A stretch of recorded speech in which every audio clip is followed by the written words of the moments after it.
In the hallowed halls of Heritage University, Toppenish, where dreams are said to take flight, I find myself adrift in a sea of disillusionment. Oh, how the heart yearns for the embrace of knowledge, for the nurturing touch of wisdom passed down through the sands of time. Yet here I stand, a forlorn figure amidst the crumbling facade of academic promise. As I wander through the corridors, a ghostly silence echoes, punctuated only by the occasional groan of protest from the aged floorboards underfoot. The walls, once vibrant with the bustling energy of eager minds, now whisper tales of neglect. I see the flicker of a fluorescent light, struggling against the encroaching darkness, a metaphor for the fight within each student's soul. I remember the day I arrived, my spirit alight with the fervor of potential, only to be met with indifference. The advisors, shrouded in a veil of incompetence, left me feeling utterly lost. Seek guidance, they said, but their words were as empty as the promises scrawled in the margins of my syllabi. The requirements, a labyrinthine maze with no minotaur to challenge, only to abandon one to an eternal wandering. The financial aid office, a cacophony of chaos where errors multiplied like rabbits in spring and the staff moved at the pace of a sloth on Sunday. I stood in line, my hopes wilting like flowers in winter as I watched the hours of my life slip away, unnoticed and uncherished. In the classrooms, the air was thick with disarray. Professors, ill-prepared and dispassionate, recited lectures as if reading from a written by a blind man. The curriculum, a skeleton without flesh, lacked the sinew of practical application, leaving me to question the very purpose of my presence. Safety, a basic human right, seemed a mere afterthought in the shadowy recesses of the campus at night. The security, more ghost than guardian, left a void filled only by the whispering winds of uncertainty. The dorms, a testament to decay, housed the weary and the forlorn, where maintenance was as rare as a genuine smile from the administration. Communication, the lifeblood of any institution, trickled through the veins of Heritage University like molasses in January. Important information, the nutrients needed for growth, was instead delivered in riddles, wrapped in enigmas and cloaked in the vague language of obfuscation. The library, once the sanctuary of scholars, now stood as an obsolete relic, its resources dwindling like the attention span of a goldfish. The career services, a mirage in the desert of employment, offered no oasis for the thirsty traveler seeking the refreshment of opportunity. Oh, how the heart aches for the administration's deafening silence in the face of student concerns. Their disinterest was a palpable presence, a specter that haunted every lecture hall and study nook, a constant reminder of the chasm between expectation and reality. And the tuition, an exorbitant sum that seemed to grow like a parasitic vine, strangling the tree of education, left me to ponder the true cost of this hollow endeavor. The value of the knowledge imparted seemed inversely proportional to the digits on my bank statement. The online learning platform, a digital odyssey of bugs and glitches, was akin to navigating the labyrinth of Crete, with neither thread nor hope to guide one through. The parking lot, a daily battleground where the odds of finding a space were as slim as the chances of enlightenment within these walls. The cafeteria, a culinary wasteland, served up dishes that were an affront to the senses. The food, a grey, gelatinous mass of indeterminate origin, was a cruel jest at the communal table of nourishment. Each bite was a reminder of the gulf between sustenance and survival. Dear listener, have you ever... I am looking into crimes near Heritage University, Toppenish, like where people come to study and stuff. And I found out about this really crazy retail scam, like, it's unbelievable. Businesses near Heritage University, Toppenish are like, they trying to make a living, but some people, they just want to take advantage. So there were these 5 sisters, and they came up with this super complex fraud scheme, like they ray smart, but in a bad way. They would buy stuff online from a major clothing retailer, have it shipped to them, and then return it, but not really.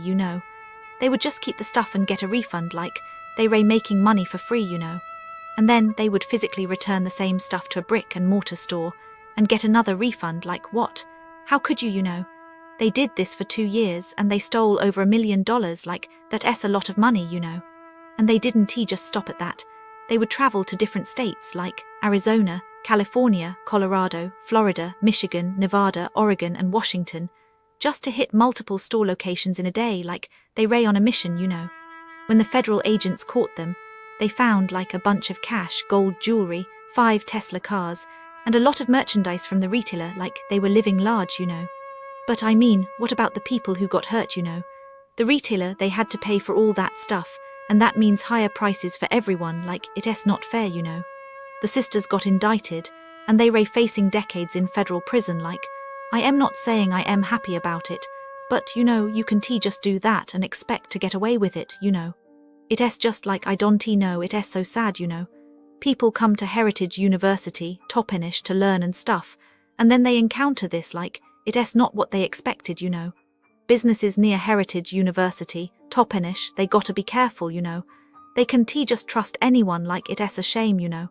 The businesses that crowd the short stretch of road outside Heritage University, Toppenish, feel like a practical joke played on anyone who arrives with a working nose and a beating heart.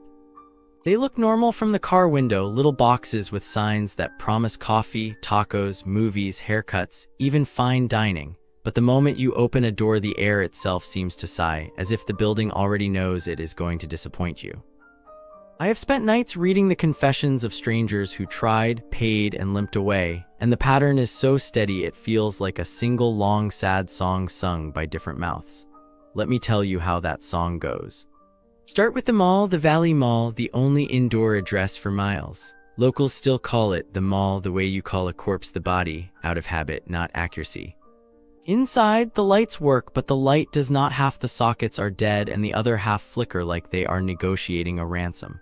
Stores appear overnight, sell phone cases or vapor juice, then vanish before you can remember their names. A truck driver parked behind the old Sears, now a hollow cube of broken glass, was woken at 1:30 in the morning by security pounding on his cab like a gorilla that had just discovered metal. The man was delivering the very freight that keeps the town alive, yet the mall treated him like a burglar. That is the first verse. The place bites the hand that feeds it, then asks for a tip. Inside, a skating rink charges children $5 extra for the plastic skates that substitute for ice. A grandmother took her disabled mother to Q Nails and watched the staff's own kids use the salon as a playground. Shoes flying, energy drink dripping off the tile like slow-motion rain, while the clock ticked past 90 minutes and no nail had been painted. The grandparents just wanted a tiny green shamrock on one finger they left with trembling hands and the vague guilt that somehow they had been rude to the children who almost trampled them. American Jewelers, a kiosk that sparkles under the dying bulbs, sold a gift card, then refused to honor it, and when the customer protested, the owner threatened to dial the police. Imagine that, calling the cops on your own promise.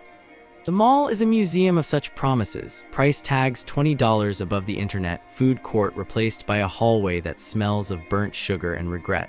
Drive 3 minutes south and you reach Taqueria La Plazita, painted cheerful orange, the color of maybe this time. The song continues. The menu board does not list prices, so you must ask out loud for each item like a child reciting sins. A plate of carne asada arrives looking like shoe leather that has been left in the sun since morning. The meat is so overcooked it could be used to patch a tire. One reviewer said the tacos tasted of sewer water, but without the flavor. Another customer watched the owner's children sprint between tables while the staff insisted that the wrong meat was actually the right meat. The salt arrives by the shovel, the salsa tastes of yesterday's disappointment, and when you finally escape, the bill feels like ransom. The university kids whisper that if you really need Mexican food, you should keep driving all the way to Yakima. The road itself seems to agree, humming louder the farther you go.